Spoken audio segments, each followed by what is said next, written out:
All right, so we have a move. We have f4. Yeah, f4 was a candidate move. There are some downsides to this because now we've really now our bishop on h3 is an important fellow because we don't have a lot of light square control with our pawns now. But Right. we can might be able to deal with that. It was definitely always a candidate move. Mm-hmm. Somebody says they really like d6 in this position. What do we think about that? D6. Why? I was wondering if D6, E takes D, is knight A5 a move? It's kind of Whoa.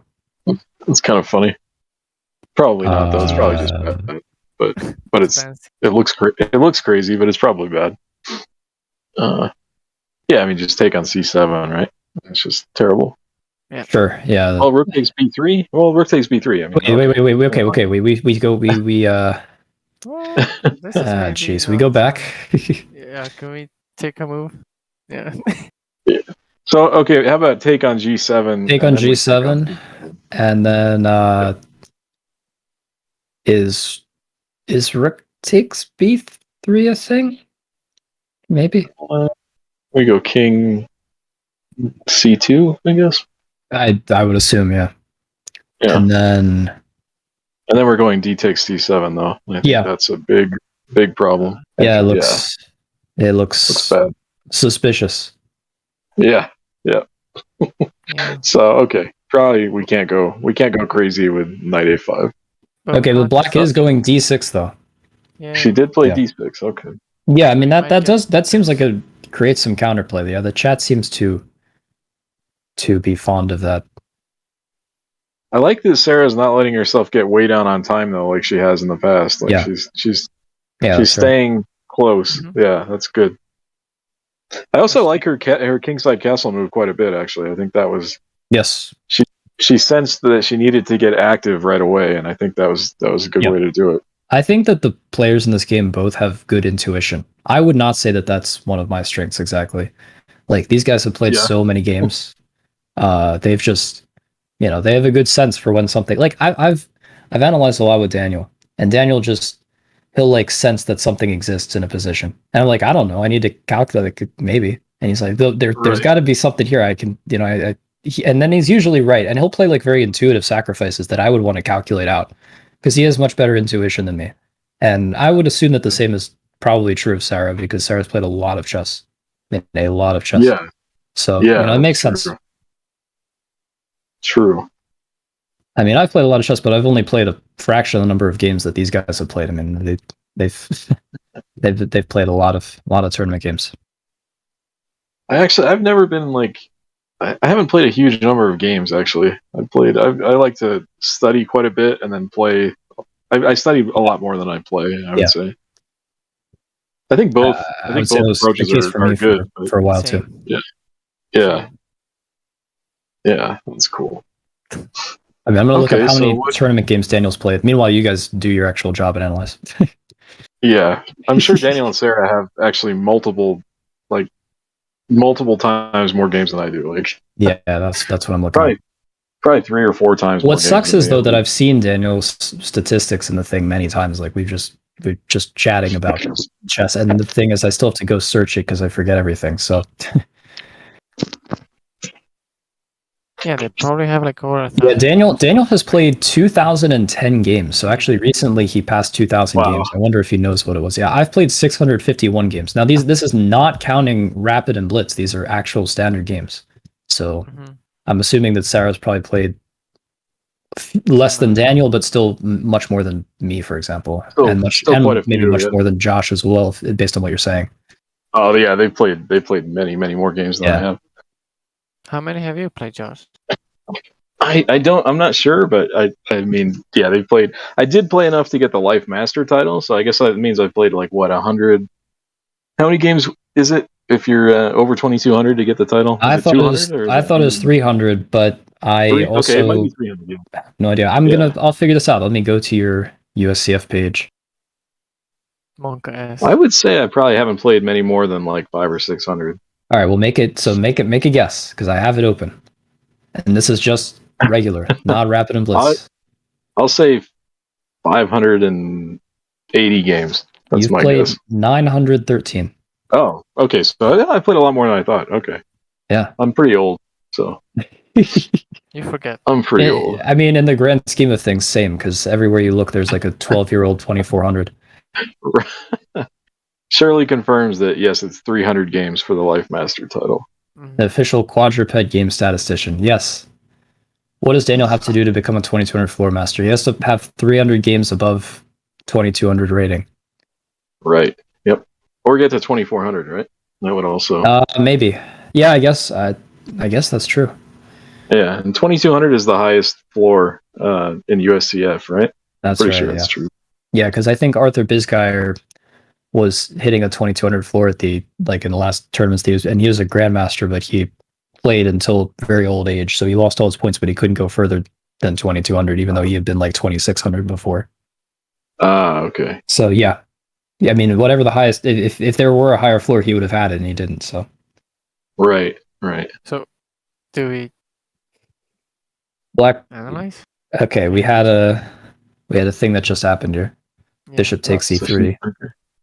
Takes on c3, so we have king takes, and then that's a really interesting ending. I mean, if she's down a pawn, but she has, white structures, he has the isolated f and h pawns.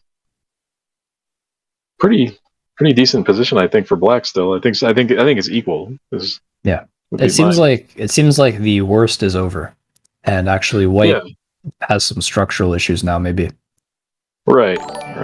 Yeah, so she's playing quickly. Oh, that's interesting. She just played knight d4 immediately. She didn't take on d6. Taking. Mm-hmm. That's pretty. Oh, so she has rook takes b3 check and then picking up the bishop. Yeah. Very nice. So that's a nice move. I think. Okay, b4 is a candidate move. Yeah, Pavlakic, what's up? I think that the board froze on their end. Did it? Did you play knight d4 and then it didn't? Yeah, it doesn't show up. Oh no! Oh, damn it! Okay. I'll try and fix it. Yeah. So if we go back to the beginnings, is that? No, I think she's not in the study anymore. Oh boy. It's okay. Well, this will test the viewer's calculation then. This is now a tactics stream. I mean, it's only one move has been played, and it's 94. Right. Yeah, but how do we actually fix it? I DM'd her, so... Okay, maybe she'll notice that. Maybe. But what caused that to happen? Is it a sufficient period of nothing happening? Is that it? Maybe, because she said it was on her laptop. So maybe it just shut down the tab or something. Or maybe Leechess logged her out. Maybe. I don't know. Did Leechess restart and we didn't notice? No. I don't think so. Well, I think white should consider b4 here. But it's hard to show the view of the public. Mm-hmm. So b4, and then we play probably cd. I'm pretty happy with black's position, actually. I mean, it's probably... If anybody's better, I would say it's black. Just with the knight is just fantastic and unassailable. Wait, this is what you were talking about. The dark bishops are gone. Yep. Yeah. Yep. So actually, I'm pretty happy with Sarah's position. Would you say that f4 was not good enough of a move? Well, maybe, but maybe it was also okay. I mean, something that white did in the last couple of moves was not accurate. I mean, maybe they could have looked at some of those rook d5 ideas. I don't know. Yeah, I feel like white had to have been better. Yeah. But now I would definitely take black. Yeah, technical difficulties on his FCAT stream. I do not believe it. Yes, it is the first time it's ever happened, Shawado. So it's unprecedented. So we don't know how to react. I wonder if S Herman COS is in chat and could help since the players are engrossed in the game. Maybe could we? Maybe that's a possibility. If we could get, wait, I will type. Oh, I think it's back. Ooh, it updated. It's back. Yeah, good job. Did Sarah do that? Or did that just happen on its own? Who knows? But that's a problem because then Sarah may respond when there's no issue, or maybe she fixed it. Yeah, maybe. Yeah, she told me. Cool. Excellent. All right, good. Yeah. Well, thank you for trying to help S. Herman COS, and thank you, Pavlakic, for alerting Sarah of the issue. Yeah, good. Now we can analyze. All right. Yes. Yeah. Finally. Yeah, the funny thing is we weren't even analyzing like when we could move the pieces. So yeah, that's right. funny. So what were you saying? Well, I think B4 is a candidate move, yeah. And then CD. Sure. Yeah. Yeah, I think that's B4, what we think CD, is maybe and likely to happen. Actually, in fact, that's what's happening. Possibly. That's what's happening. Yeah. Yes. Yep. Yep. Now what? Now, what are the ideas for white? But it's a nice position for black, though. That knight. The idea is you're probably worse. Knight on D4. Yeah, the knight is a. Yeah. Yep. Okay, well, I guess the idea is you get your rook from H1 in the game, and that might mean just rook HE1 or something like after, something basic. Although then, okay, is knight f3 ever a thing? Probably not, though, because that seems like we're putting the knight in the middle of nowhere. Could get trapped, yeah. So probably, if black takes back, then maybe rook HE1 is a move. Or B5. Yeah, I think this is a pretty difficult position for white, actually. This is, this doesn't look like too much fun. Yeah, I think that instead of f4, maybe just putting the rook into the game was a better move. What about f5 to get rid of the weak pawn? Someone asks. Sure, I think f5. Yeah, I think it's f5 definitely an sense. idea. Definitely trade an idea. Off. Yeah, trade off one of them. Yeah. In fact, that actually seems like kind of a Daniel move. Somehow. I don't know. Right. I don't even know how. I feel like he would definitely give a lot of consideration to that. But the one thing about f5 is it could be like it could be a bad move. I mean, it's very committal, whereas just improving your pieces is much less committal. Yeah, what were you going to say, Mr. Yash? I'm trying to think of a line where, say, white, plays b4, and then white takes on c5, black takes back. And I'm trying to think of a line where, okay, say white trades one pair of rooks, and then could he try to sack the exchange and try to use his better king position and the passed c pawn? Yeah. But it seems like I'm trying to think of a scenario where that might work, but it still looks pretty. There's a problem that there's just a lot of really weak pawns there. Like black could just infiltrate and start taking dudes. I mean, it could be, but it's definitely an idea. That's like one of the desperation ideas. Like we talked about before, there was a desperation idea with knight d4 for black. If you just say, screw it, I'll just go down a pawn. Like that would be one of those for white. Like if white just is screwed, you might try that and then see if you can make some pass pawns. Right. But yeah, this knight is nasty. It's just it's really a nasty knight. Yeah. And actually if white doesn't play f5, black may very well play f5 in the near future to fix the weak pawn on f4 and to try to keep the bishop out. Okay, yeah, Daniel just put the rook on e1. That's what I was thinking about, yeah. Yeah. Okay, yeah. I need to get some water. I'll be right back. Okay. Okay. Stay hydrated, everyone. Yeah, f5 was a good point you made about fixating the weak pawn. Yeah, f5 could definitely be an idea. Yeah, I think it's good, actually. I mean, it's good that white doesn't trade on c5 because he doesn't want to open the b file for black. Exactly. So it's a standoff right now, right? Does he ever want to push b5? Yeah, quite possibly. Yeah, he could play b5, and I mean, say it was like say both of the rooks get traded, then b5, a4, a5 could actually be really dangerous because white gets his passed pawn. But yeah, playing b5 is definitely an idea for white. Oh, someone is saying a line. I'm back. Did you guys make fun of me the whole time? Yes.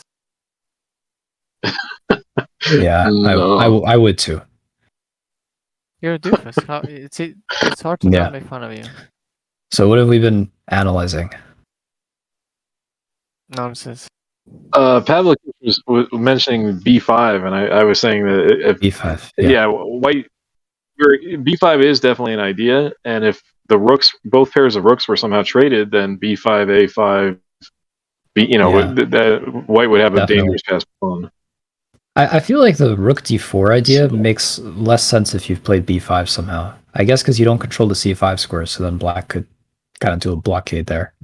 So maybe you don't want to go b5 because that's like kind of committal in that sense. Yeah. And as it is, I mean, I don't think white wants to trade on c5 either, because then you would give the b file to black. Well, yeah, there's no way. I think. Yeah. I mean, maybe in some future position, but yeah. Yeah, just rook fe8 here looks quite good for black. I mean, you're possibly even threatening knight e2 check. Oh, that's a good I'm not sure if you really want to.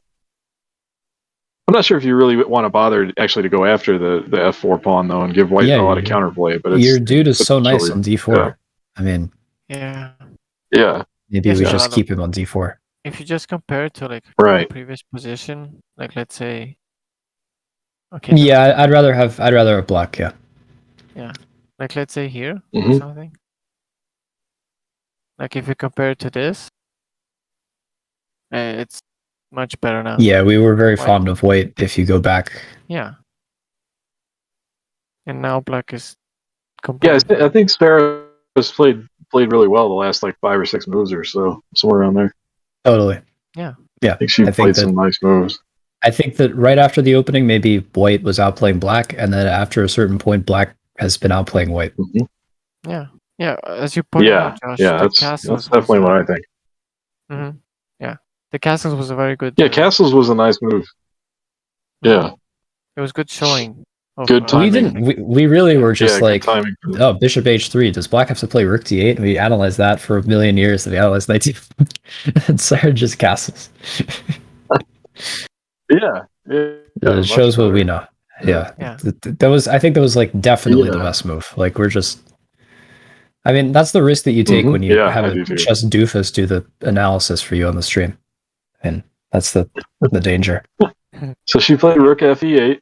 Yeah, it looks good as predicted. Yeah. Yeah. Now, what is how does black try to improve her position from here? I'm not sure actually. So one question is does it ever make sense? Like, do we ever? Well, which pawns are we okay with moving as black? F pawn. Do we ever play f6 or f5, or do we just keep that there? What do you think? I think f5 is definitely a possibility, but it is a little double-edged because the white bishop would look nice on d5 after you play f5. So. Yeah, that's a good point. Yeah. I guess another thing is that you can't take the pawn move back, so then all the pawns get fixed on the light square. So like there's some situation in the future, if you go f5, then like 10,000 moves later, a bishop could show up on g8 and start eating the pawns. I don't know, because it's very committal to have all the pawns on the light squares. Yep, that's true. That's true. I'm thinking, so basically I want to try to use the b8 rook, which isn't so much in the game. I'm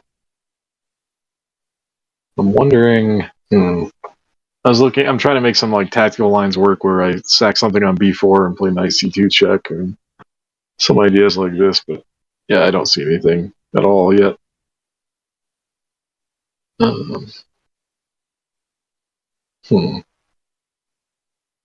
Gelato says, to be fair to the commentators, they were deep in memory lane. Yeah. How is this for a plan? I want to try to double the rooks on the E file, forcing white to probably trade off one of them. Mm-hmm. So how about king f8?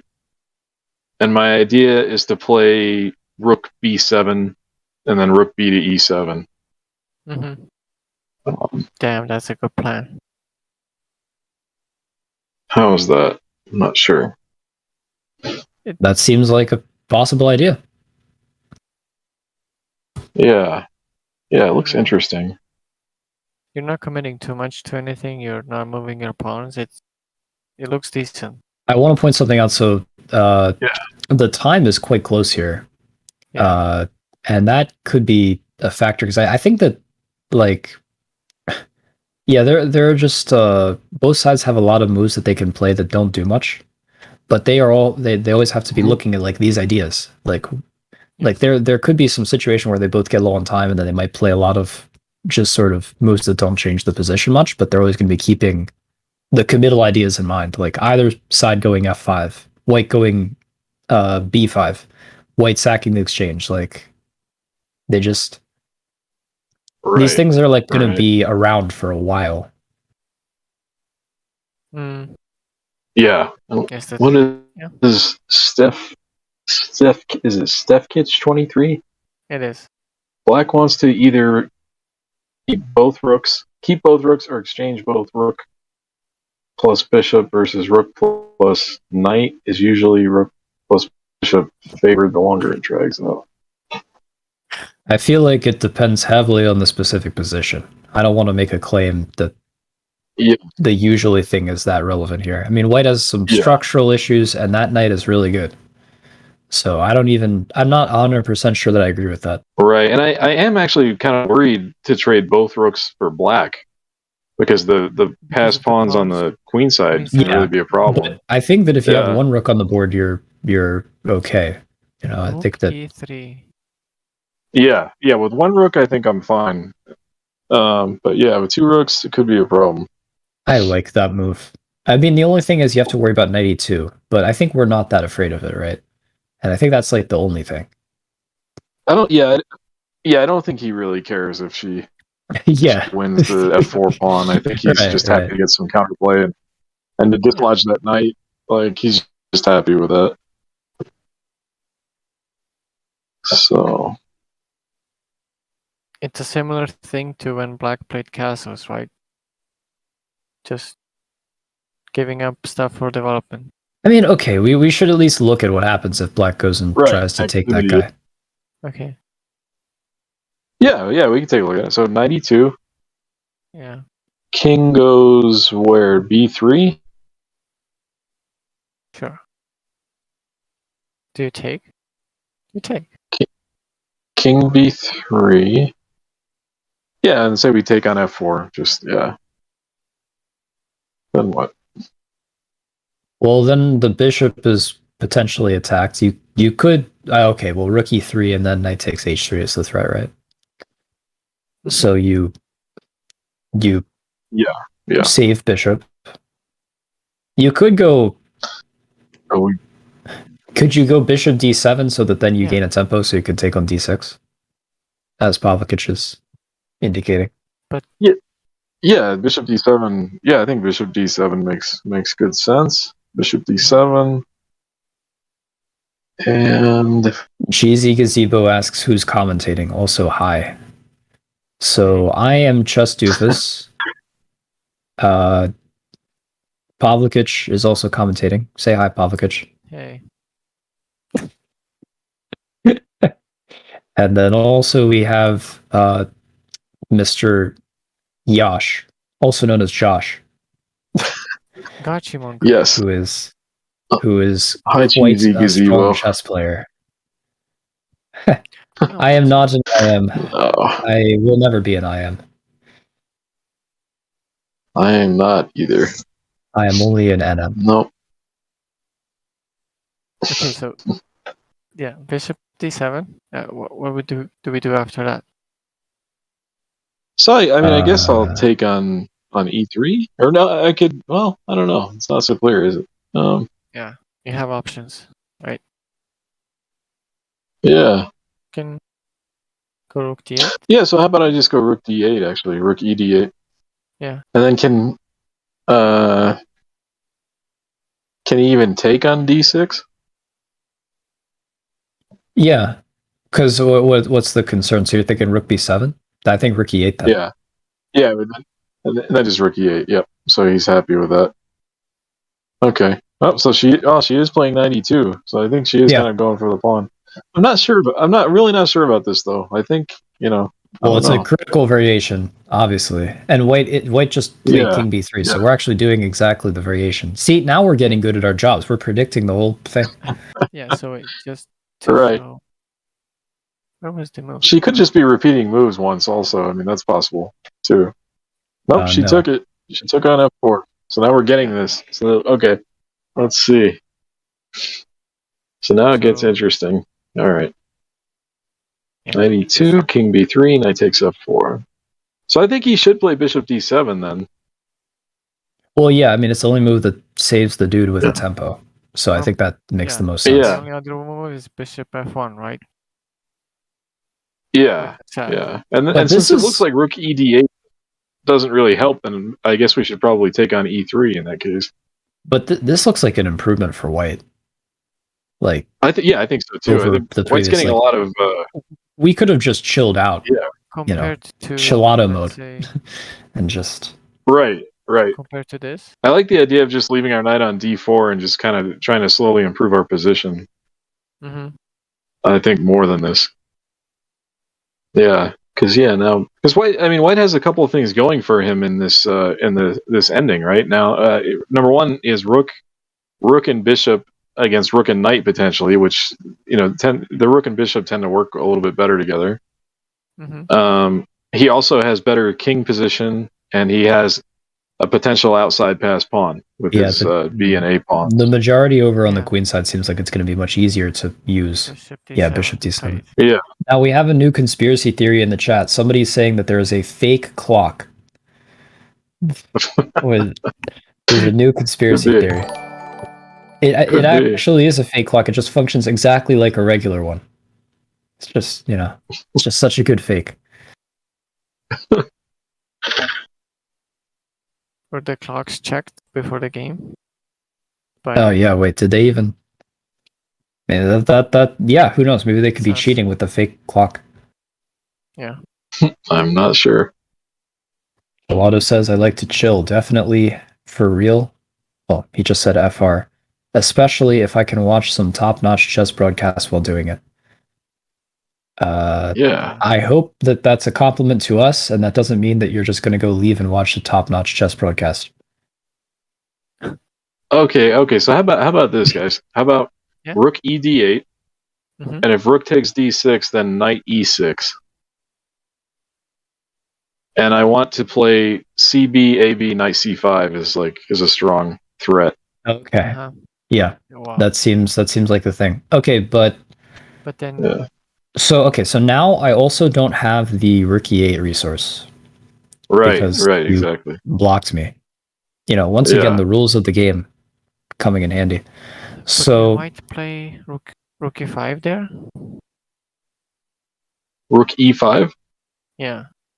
I might just be able to play rook b7 in that case. That's what I was thinking too. Although, wait a minute, there could be some shenanigans.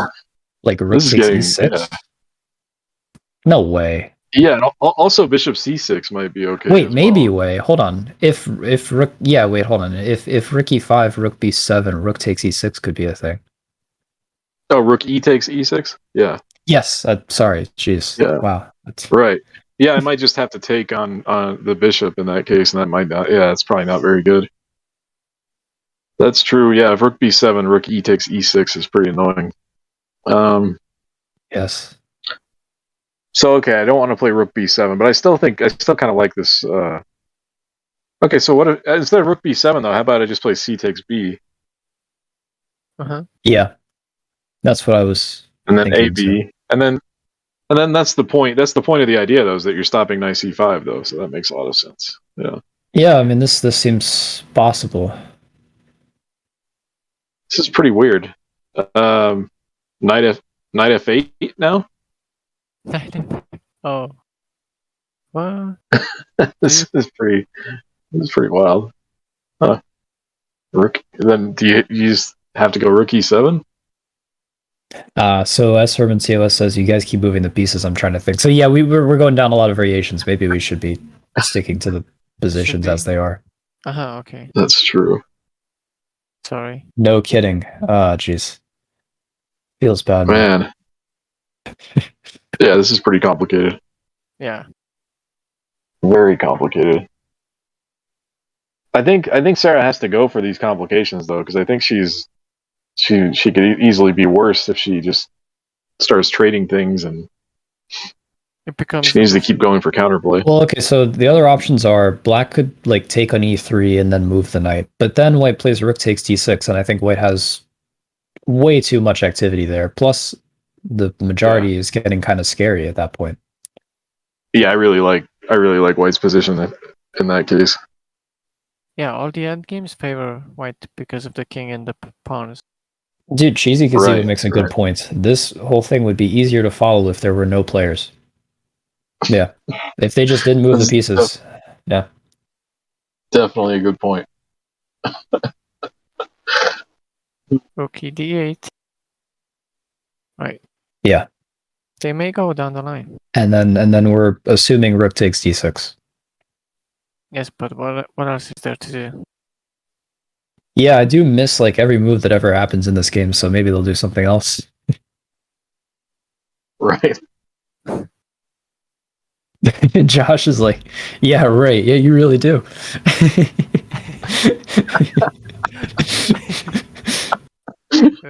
That's not.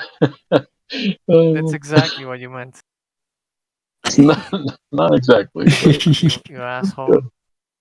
Chalada says, why does ChessDoofus has such amazing audio quality? Does he work as a radio host somewhere? I have a microphone. It's pretty good. Yeah, I told you. But it's only like a stand mic, right? Like it's. I will at some point. I'll take a picture of it and I'll show you what it looks like. Okay. But yeah, it does sound good. Can't figure out how to do that right now because I'm doing 70,000 other things at once. 70? Yeah, by that I mean like 2 other things at once, but you know, it's tough when you're a doof. Yeah. You could calculate the game, maybe. Yeah, I mean, I really can't think of a move that makes sense apart from rook takes d6. I know, I'm joking. But maybe there could be one. But what else? There's no I mean, okay, I guess the thing is you have to calculate to make sure it works. Because there are some scary things, like the 96 thing, or rook b7, you have to see that you can play rook e8. I mean, that's probably not that hard, but still, I mean, yeah, it's a complicated position. Yeah, definitely. Yeah. I mean, you could like just move your bishop somewhere and then claim that you'll get the pawn back later, but C6. I don't. Yeah. I mean, maybe you could try for that.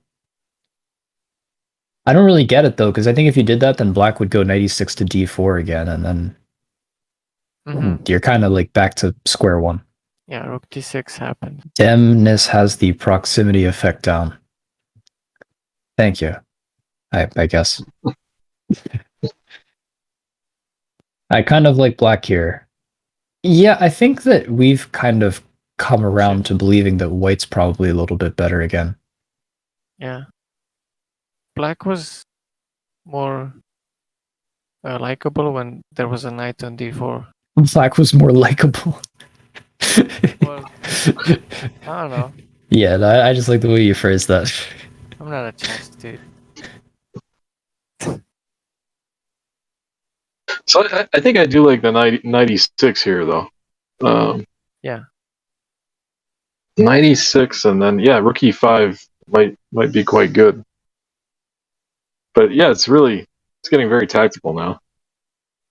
Yes. So we have a chat from Steph Kitch 23. What if you go for rook b7 anyway and just continue the line after rook e8 because you get rook e7 and an active rook, or white's pawn's unstoppable then? That might be possible. I was thinking that then. So hold on a second. So okay, black took on b4. I guess they can always insert that. Yeah. But maybe like rook e8 takes rook e7. I was thinking maybe white could play rook d8 then, and then start to try to push their pawns. But that was just an idea I had.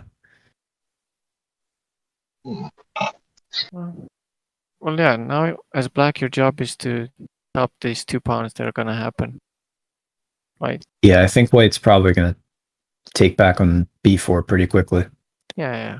I guess maybe he's considering c5 though. Yeah, yeah, that's true. Possibility. Yeah, it is kind of a possibility. I mean, I don't know. I guess the ultimate question though is why, because you can do that like very soon anyway. So it's like I guess you're just trying to figure out if it like wins. I find that hard to believe, but maybe. Yeah, I doubt it, but it's worth thinking about, I guess. Yeah, it's good to be curious. Yeah. Okay. So say c5, b takes a, king takes a3, and then I'm just gonna go c6, I guess. Yeah, one day. It does look sort of dangerous. Yeah. So I guess that would be a situation where black would maybe go with the rook b7 thing and then try to blockade on c7. Maybe. Or maybe you go 96. Yeah, maybe. Unless... No, yeah. Oh, no, you cannot. Why can't you? Well, 96, this. And then you can take... Well, you could go to c7 and try to claim a blockade. I don't know. Yeah. But, yeah, I guess you can. I think I agree with the last comment. Yeah, I think that white is doing pretty well at the moment. I think that we've seen some like swings. You know, we were pretty happy with white for a while. Then we thought that black was doing well. And then black went and took the pawn on f4, and we might have preferred not doing that. Okay. Yeah. Go to the live board. Promo. Yeah, Daniel's really thinking about this. I mean, c6 is a compelling move. I think what I would do if I had black there is after c6 I take, they play king takes a3. I would probably just go with the rook b7 to c7 thing to try to blockade the pawn for a while. But that is kind of passive. Right. You might like that. You know. Yeah. It's pretty passive defense.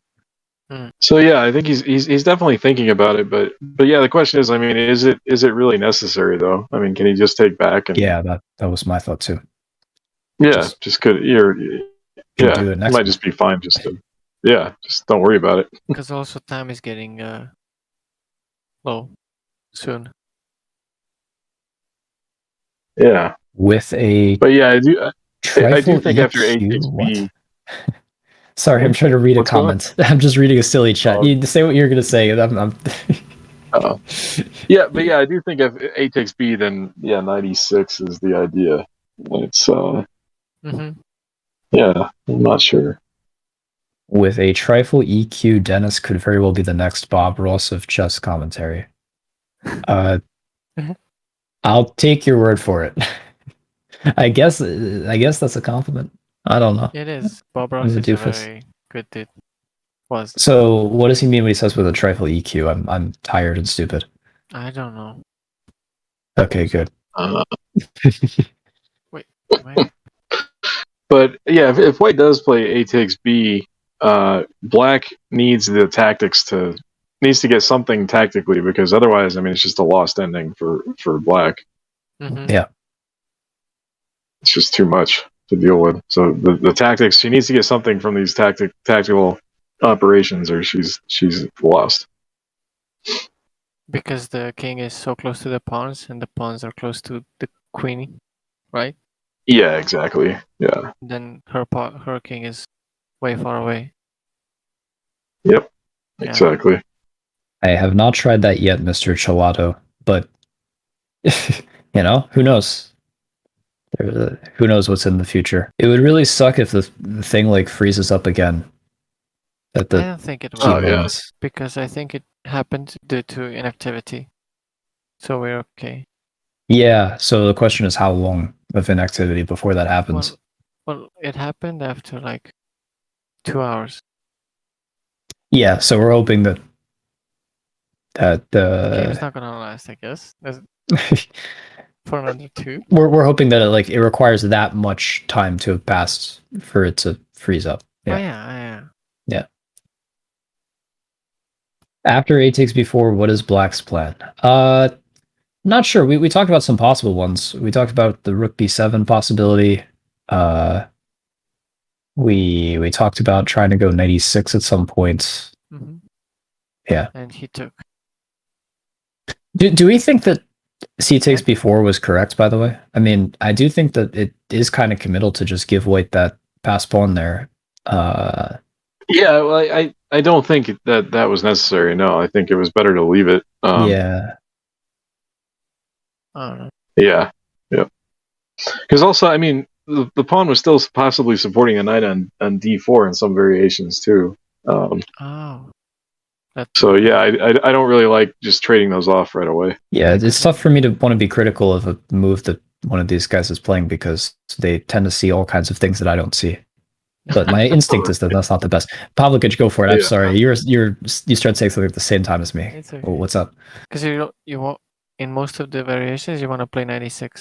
So having a pawn on c5 was very good because you could play knight d4 then. Yeah, right, could be. Right, yeah. Yeah. Because where else are you gonna put the knight on h5 and pretend you're MVL? I don't know. So yeah. Well, we have okay. So he does. The game is A takes b4. Yeah. And yeah, I think she. I mean, what else does she do besides 96? I mean, I'm not too crazy about anything else, really. Well, the rook b7 thing is still possible, but I think it makes less sense now. I mean, white white can really start getting their pawns going. Yeah, I really don't like allowing rook e8 after rook b7, and it seems just like a totally lost ending. I'm having a hard time like finding a move that I'm satisfied with for black. Right. I mean, maybe 96 is not that bad. Yeah, 96 is the only. I don't know. Thing that does. At least there's some tactical ideas with it, but yeah, it's probably doesn't work either, actually. But. Okay, I guess here's a silly idea. So if you did play 96, and then white doesn't wait, did black play a5? Yes. She played a5. That's relevant to what I was going to talk about, actually. That's good. Because maybe if you combined, so like if 96 and a5 happened, like white, it would be hard for white to go b5 because then there could be like rook d7, knight c5, something like that. Sure. Yeah. So I do think she's going to play 96 now, though. I think she just wanted to include those. Right. Yeah. So that was what I was thinking about, except the other order. Yes. No. Yeah. Now the whole taking. All right. So now she does it. Okay. Yeah. Would you agree that taking on b4 now makes sense with the inclusion of a5? I don't know. I mean, it was an idea. It was an idea. Yeah. I'm still not totally sure because I mean it does. She has given white 2 pass pawns basically. Yeah. So it really needs to work tactically, or it's bad. I'm skeptical that objectively black is okay here. I bet that somehow white it probably is winning, but it's practically difficult to convert these things, especially when you're dealing with people who are good at calculating, like both of these players. But I'm referring to Sarah in this instance. I hate rooks. Yeah, those pawns are really scary now. What's up, Pavlakic? I hate rooks, so I don't know. It's tough to. You hate rooks? Sometimes. Yes. You're just anti-rook. Well, then you would probably sack an exchange on e6 then in this position just to get rid of one of them. Yeah. It might not be that bad. Yeah, Nick here in chat just says, can you just play rook e takes e6 and win with the pawns? And I think you can, actually. I think just rook e takes e6, f takes e, bishop takes e6, and I think the pawns should win, actually. I think white could even trade the other pair of rooks, and I think those pawns should be winning. That looks winning to me. Yeah, you see? You have to. Yeah, it could be. In order to win. Yeah. Yeah, if you have 2 rooks left on the board, you just that's no good. Yep. Yeah. That's why the other line. So say in the other line where she hadn't played c takes b4 yet, and the pawn was still back on a7. I liked playing knight e6 there a lot more because then white doesn't have any of these passed pawns yet, and yeah, and I think you still have the same tactical possibilities, but white just doesn't have the passed pawns. Okay, so we're saying it's possible c takes b4 was here really a mistake. Okay, let's say this. It might have been, yeah, it might have been. Because yeah, like in this position without those moves in, I definitely prefer this to what she got in the game. Yeah, 96 right there. Yeah, I think I prefer this line. Because in this case, because Daniel is taking on e6, and I think I think it's just bad for black. Yeah, I think the pawns should be too much. Well, I mean, we keep analyzing here, and black is gonna it's gonna try. But so probably king f8, and then I think I'll just trade the other rooks. Yeah, rook takes d8, rook takes d8, and I don't know. Do we play b6 immediately or c5? C5 actually. Yeah, c5 because he cannot play rook d5. Oh, b6 is nice because I'm not sure if it's the right move, but there's no rook d6 because just does c5 win? Yeah, that should be. Yeah, because I was like, I thought that was just a blunder, and I was like, wait, holy shit. So that's pretty nice. Right. Yeah. Okay, yeah. So we have this end game. I mean, we're assuming that white is winning, but I mean, I don't know. Black. Maybe somehow black can get their pieces onto the dark squares near the pawns and make some sort of a blockade. Yeah. I mean, it was a very committal decision. I mean, you didn't have to do it, but could be just an easy win. Yeah, so b6 is cool because the rook d6 doesn't seem to work. I think c5. I think. Right. Yeah. Yep, I think so. So what Dennis is saying is this, this, and this. And then if you take, just push, right? b7. Yeah, there's. And if you try and stop like this, with rook e8, you can go c6, right? Yeah. There's no stopping. Yeah, and even if black goes like rook b8 here, white would just, well, in that final position that you got to, even if black played like rook b8, because I guess the point is c7 doesn't work, but white could just play like king a4. Then it's not check, so then you can go c7. Yes. Yeah. If black's king were one square closer, but no. Yeah. Hello, Mr. Barney Claptrap. Barney. Hi, Barney. Barney is a strong chess player, but an even stronger Amogus player. He's like Yash strength at Amogus. Yeah. Nice. I'm not even Snuffle strength at Amogus. No, you were good. Because in Amogus you also have to be good content, right? You have to make people laugh. Okay. Yeah, that's the whole point. That's all I tried to do. I didn't try to win the game. I'm just trying to be doof. You just do it because you have no idea what you're doing. So it's funny. Okay, so Daniel not playing a move here is a little weird because everything was forced just now. Yeah. So maybe he's getting a little frustrated. Maybe miscalculated something, or I don't know. Maybe. I don't know.